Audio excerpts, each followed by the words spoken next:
Hello everyone, and welcome to another Top 5 Records video. And today, it's finally time for the video I announced a couple of weeks ago. The Top 5 with best albums from France, and it's for France. And that is quite the challenge. But I believe I've made it to the point that I can give you the 5 best albums from France. In these top 5s with regard to a certain country, I by the way have a rule.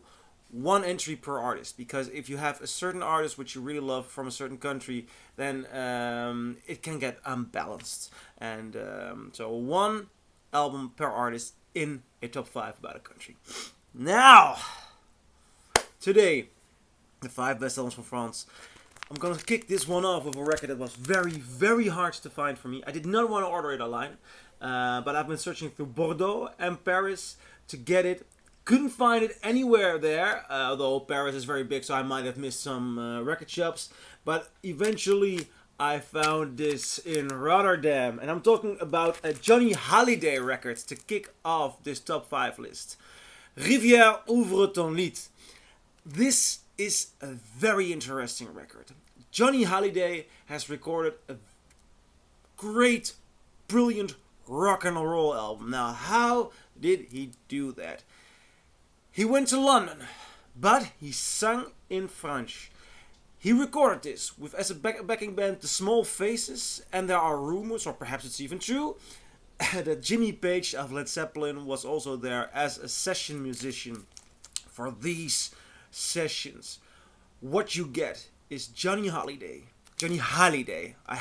I've been corrected by the French the last couple of weeks constantly, like Johnny Hallyday, and it's Hallyday. And I want to say holiday, and I just slightly disform holiday and Hallyday, but it's Hallyday.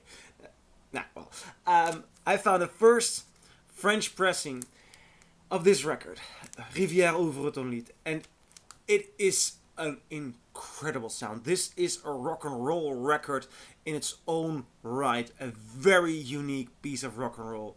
Hallyday is vocally very strong, but the combination with this band and the way it's produced, it is produced by John Glenn, or by Glenn John, who also produced the Get Back album and loads of stuff for the Rolling Stones, one of the big producers. And it is an incredible sound. There is an energy going on here. This is an awesome, great rock and roll album. It's very powerful. The way it opens, Rivière, Ouvre ton lied, it just punches itself away through, and it is an amazing album. On the number 5, Johnny Hallyday, Rivière, Ouvre ton lied. What I have here, and it's gonna be constantly tough to to pronounce this good. Well, on the number 4, Charles Aznavour, accompagné par Paul Mauriat et son orchestre. And there's also another title in which this record is known for, Hier Encore, from 1964. Now, you should see this. But I'm gonna start with the package.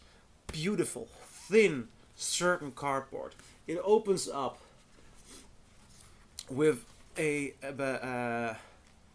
comic book, and the design. I mean, this painting, this record, it already looks like epic, and that is also what it sounds like. The way Aznavour's voice blends in with the orchestra, the entire atmosphere. This man is a skillful, craftful storyteller, and there are loads of songs on here. It is something I did not see coming, but it's a beautiful, full sound, masterfully sung, masterfully played, and this is a true masterpiece.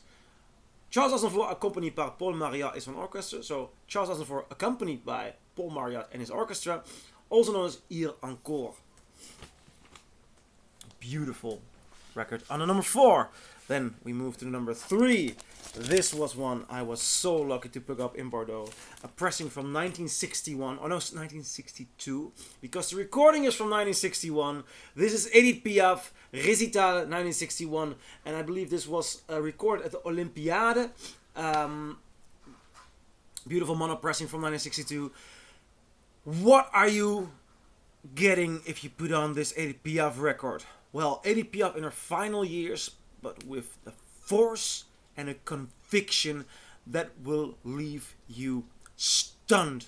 This is a mesmerizing live performance, and it has so much of the power and energy that we associate with Edith Piaf.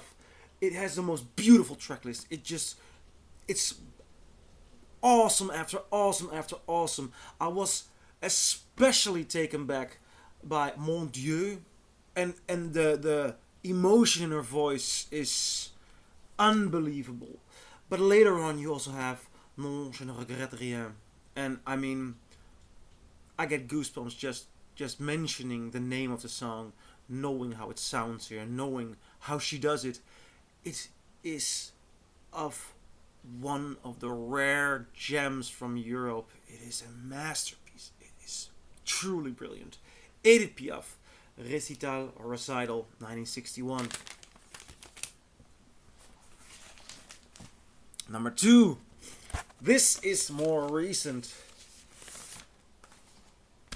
and I really love this one. Daft Punk, Random Access Memory.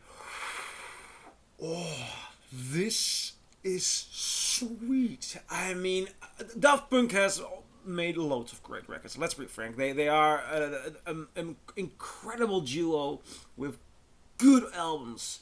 But this one, opening with Give Life Back to Music and all the different sounds going on there. Giorgio by Moroder, with Giorgio Moroder. The right tribute to the right guy on the right record. I mean, this is an ode to 70s disco, but completely new. And then having hits like, what's the name again? Get Lucky. Get Lucky's on here. But so many great songs. Lose Yourself to Dance. Oh, this is just a rare masterpiece of music. A French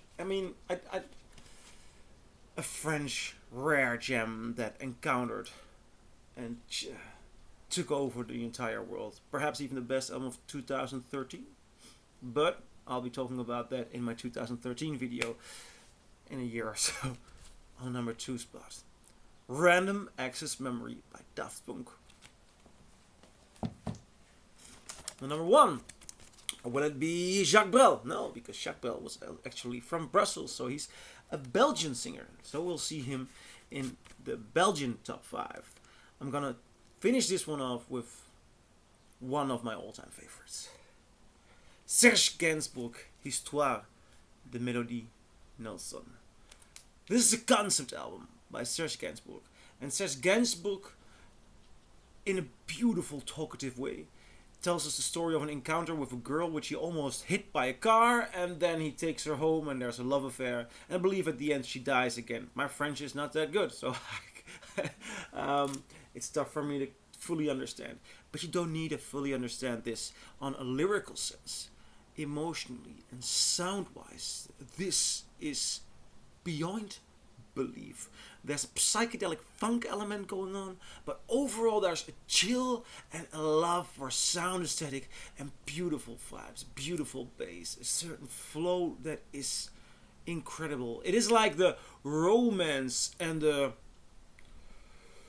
how do I say, the relaxed French attitude is in there, but in a, at least in 1971, modern way, and it still feels fresh and new and sparkling, and this is a beautiful, beautiful album. On number 1, Serge Gainsbourg, Histoire, de Mélodie Nelson. So these are my 5 favorite French albums. What do you think? Do you agree? Do you disagree? Leave a comment below and I'll see you in my next video. Bye!